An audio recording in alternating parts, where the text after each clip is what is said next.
야고보서 2장 12절입니다. 이와 같이 너희도 말하라. 그리고 이와 같이 너희는 행하라. 그 자유율법의 판단을 받게 되는 자와 같이.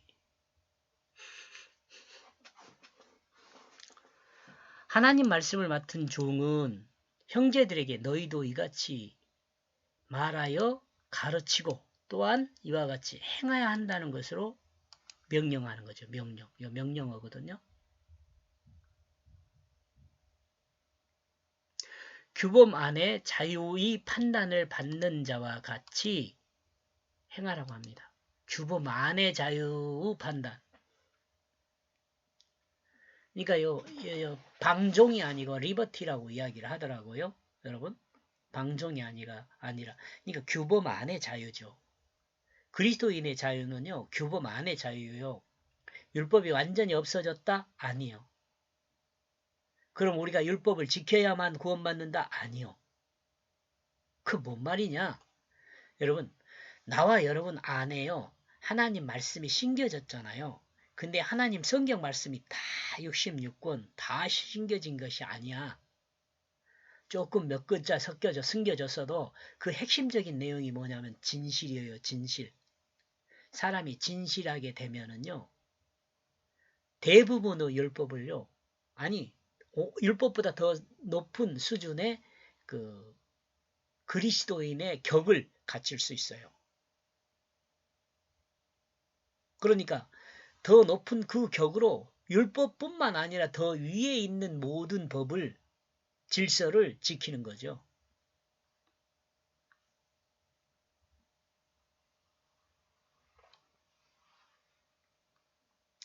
규범 안에 판단을 받는 자와 같이 행동하라라는 것은요. 율법의 범위 안에서 행동하는 사람같이 이 행동을 하고 판단을 받아야 한다 이렇게 말해요.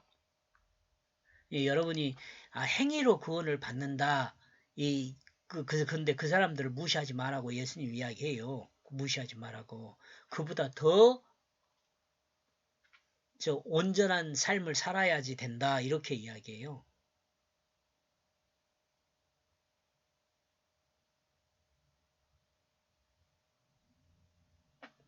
야고보서 2장 9절에서 언급하고 있는 것과 같이 너희는 범죄자를 율법에 의해 판단하라고 한다. 그러잖아요. 그러므로 그리스도인은 자유율법의 판단을 받게 되는 자가 되어야 합니다. 자유율법. 좀 이상하네 말이. 설명을 들어봅시다 더. 이러므로 그리스도인은 율법의 규범 안에서 말하고 행동하는 사람이 되어야 합니다. 되게 돼 있어요, 여러분. 말씀이 마음에 심겨지면 이게 마음이 진실한 사람은요 율법보다 더 높은 규범을 지켜요. 율법보다 더 뭐.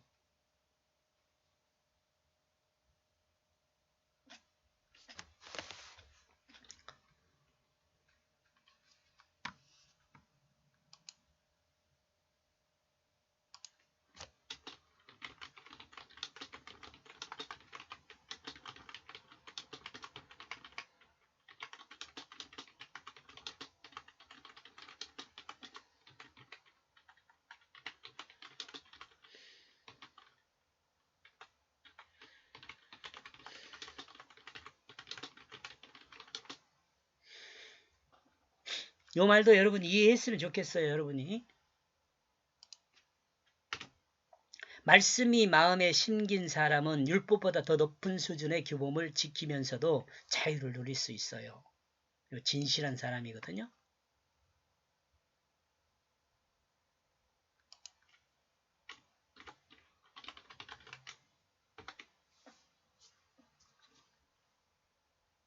(13절) 왜냐하면 이 심판에 무자비한 자에게 긍휼을 행하는 자를 만든다.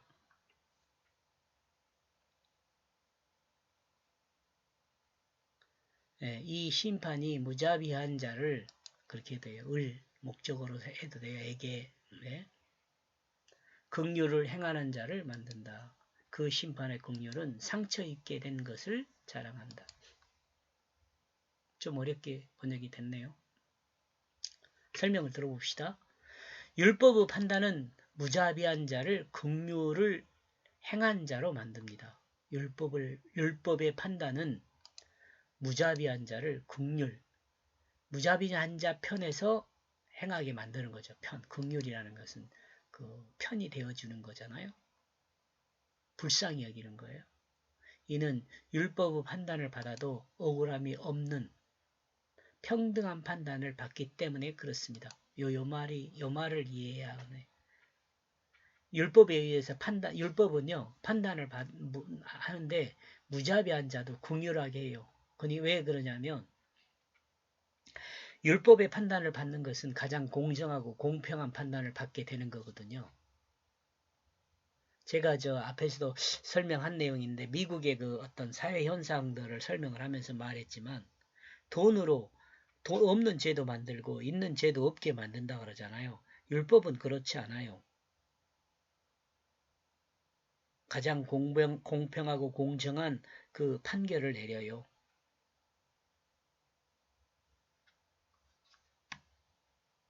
그 마음에 상처를 입어도 그 상처를 자랑하게 된다고 말합니다. 좀 마음이 다쳐도 있어도 공평하고 공정하니까 인정하는 거죠. 우리가 그 재판장에서 가장 그 좋은 판결은요, 법을 완벽하게 적용하여 판결을 내리는 것보다요, 여러분 한번 생각해 보세요. 혹시 이 내용을 판사님들이나 검사님들이 듣고 있다면 혹시 모르잖아요. 제가 생각하는 그 법은 그런 거예요. 성경이 말하는 법도 마찬가지예요. 이 피고와 원고가 있잖아요. 이 둘이 합의된 게 가장 좋죠. 서로 합의하는 게. 서로. 그리고 판결을 내려도요. 둘 다 좀 섭섭하지만 그래도 이 정도면 내가 수긍할 수 있어. 이 정도로 판결이 되어야 돼요.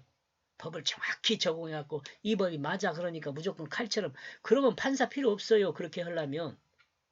로봇 세워내면 돼요. 법대로 규정해가지고 그냥 닭 자르려면 로봇이 하면 돼요.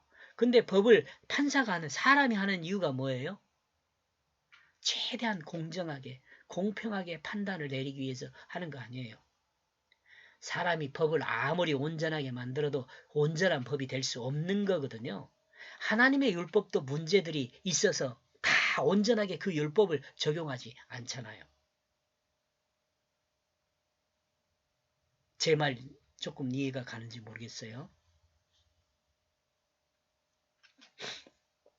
제가 생각하는 온전한 판결은 양쪽 둘 다 불만이 없는 상태를 만드는 게 가장 좋죠.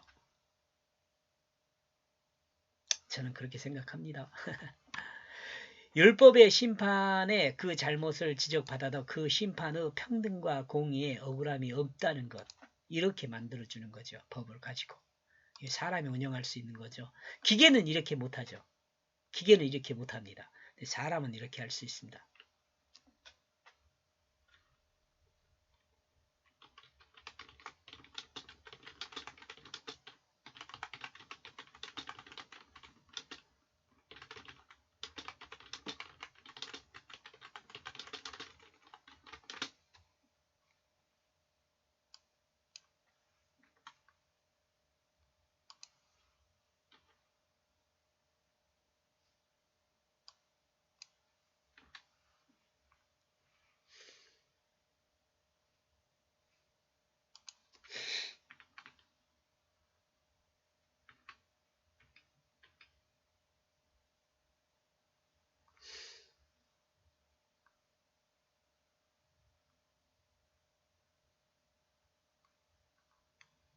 기계는 이같이 법을 운영하지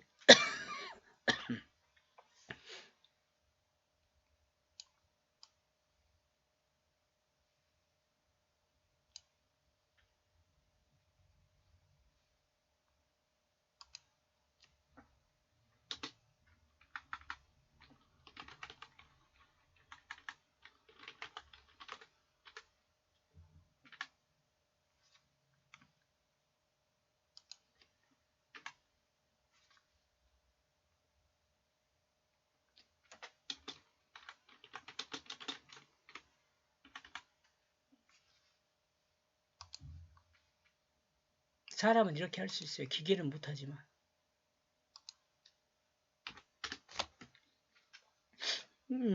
제가 너무 사람에 대해서 긍정적인가요? 이렇게 긍정적이었으면 좋겠습니다. 심판의 핵심은 공평이죠. 공평. 즉 공정하고 평등한 기준에서 판결이 내려져야 합니다. 그러므로 이 땅에서 가장 공정한 기준은 율법입니다. 하나님이 주셨기 때문에. 사람의 어떤 이권적인 것으로 만들어진 것이 아니라 하나님이 인간을 구원하기 위해서 만들어진 것이기 때문에 가장 공정합니다. 여기서 율법은 인간의 자기중심을 배제한 말씀 기준의 규범이기 때문에 공정하고 평등한 판결의 기준이 됩니다. 현재 이 땅에서 판결은 사람의 자기중심이 어떻게 자기중심에 편향되었는지를 보지 않습니다. 여러분, 판사에 대해서 문제를 걸고 그런 사람들 많이 있잖아요. 그러고 불평등한 판결이 되고 이 불평등한 판결은 사람을 억울하게 만들 수도 있죠. 이러므로 이 땅에 악의 뿌리는 판결이 될 수도 있습니다.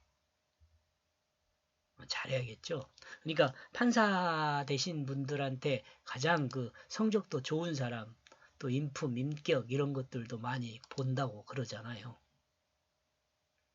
다시 말하지만 선은 공정하고 평등함을 드러내고 악은 불평등과 불공정인 자기중심을 드러냅니다. 그러니까 여러분 혹시 자신이 판사라면 이런 것들을 잘 했으면 좋겠어요. 이렇게 해서 10절에서 13절까지 내용을 정리를 하면은요. 율법은 하나라도 어기면 율법을 범하여 죄 있는 원인이 됩니다. 이렇게 정리해 보았습니다. 여기까지 보겠습니다. 고맙습니다.